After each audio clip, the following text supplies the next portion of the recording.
Thank you.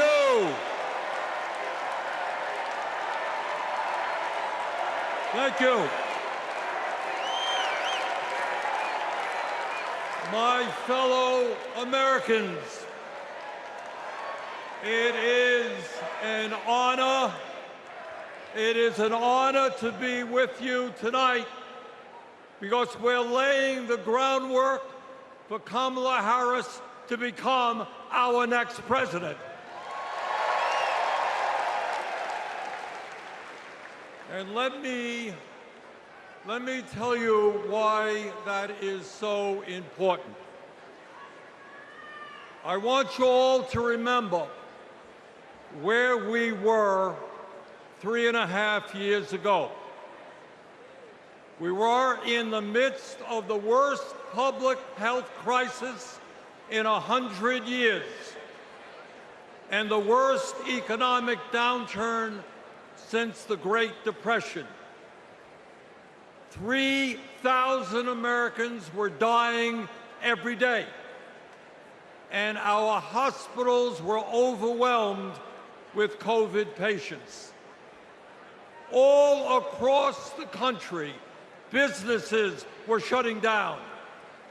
Unemployment was soaring. Workers were losing their health insurance. Schools were closing. State and city budgets were running out of money. People were being evicted from their homes.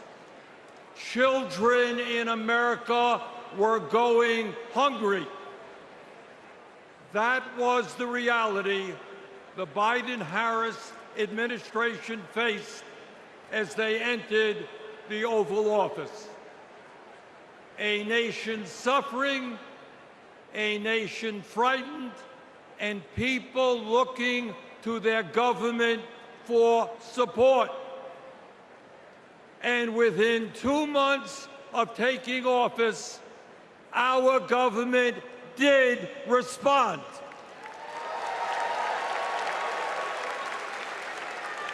We passed the American Rescue Plan, which provided $1,400 for every man, woman, and child in the working class. We extended and expanded benefits for the unemployed. We provided emergency assistance for small businesses to stay open.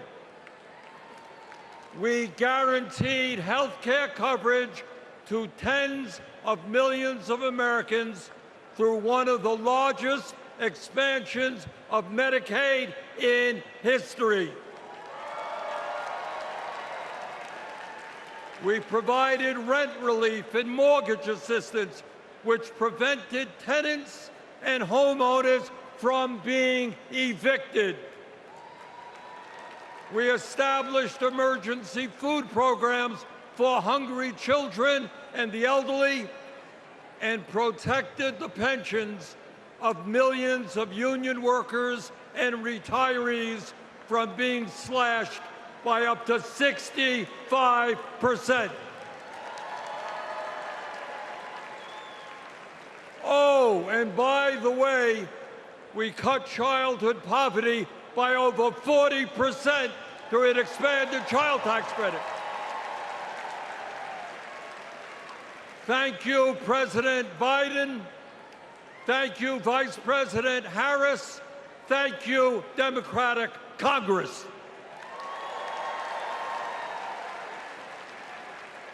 Now, I say all of this not to relive that difficult moment, but to make one simple point. When the political will is there, government can effectively deliver for the people of our country.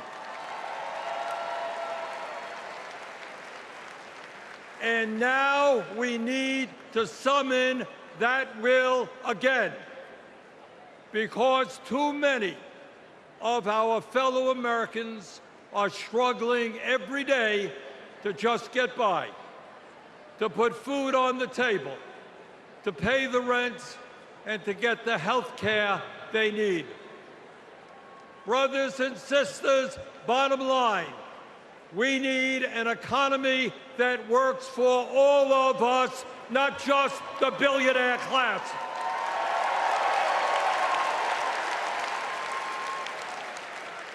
My fellow Americans, when 60% of our people live paycheck to paycheck, the top 1% have never, ever had it so good. And these oligarchs tell us we shouldn't tax the rich. The oligarchs tell us we shouldn't take on price gouging. We shouldn't expand Medicare to cover dental, hearing, and vision. And we shouldn't increase Social Security benefits for struggling seniors. Well, I've got some bad news for them.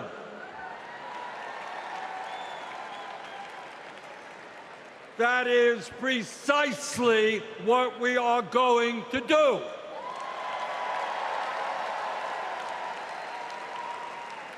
And we're going to win this struggle because this is precisely what the American people want from their government. And my friends, at the very top of that to-do list is the need to get big money out of our political process.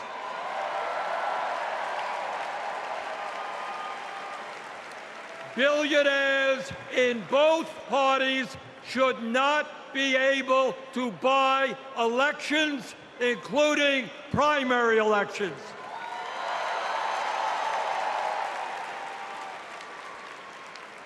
For the sake of our democracy, we must overturn the disastrous Citizens United Supreme Court decision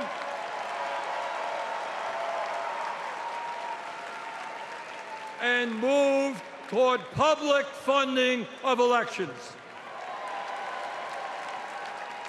And let me tell you what else we must do. We need to join the rest of the industrialized world and guarantee health care to all people as a human right, not a privilege.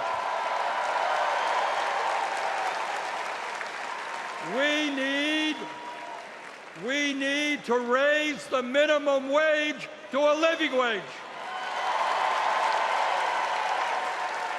We need to pass the PRO Act so that workers can organize in unions and gain the decent pay and benefits they deserve. We need to strengthen public education, raise teachers' salaries, and make sure that every American, regardless of income, receives the higher education he or she needs. We need to take on Big Pharma and cut our prescription drug costs in half so that we no longer pay any more than other countries. Joe and Kamala made sure that no senior in America pays over $35 a month for insulin. We need to make sure that reality is true for every American. I look forward to working with Kamala and Tim to pass this agenda. And let us be very clear. This is not a radical agenda. But let me tell you what a radical agenda is. And that is Trump's Project 2025. At a time of massive income and wealth inequality, giving more tax breaks to billionaires is radical. Putting forth budgets to cut Social Security, Medicare, and Medicaid is radical. Letting polluters destroy our planet is radical. And my friends, we won't let that happen.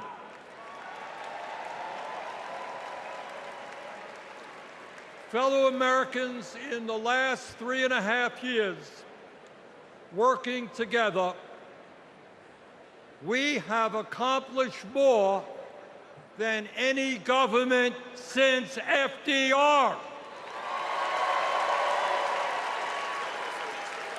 But much, much more remains to be done. We must summon the courage to stand up to wealth and power and deliver justice for people at home and abroad. Abroad, we must end this horrific war in Gaza.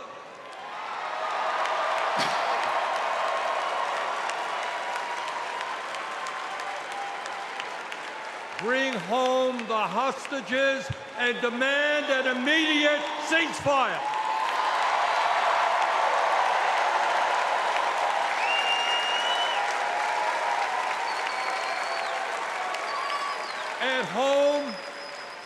At home right here, we must take on Big Pharma, Big Oil, Big Ag, Big Tech, and all the other corporate monopolists whose greed is denying progress for working people. On November 5th, let us elect Kamala Harris as our president, and let us go forward to create the nation we know we can become. Thank you all very much.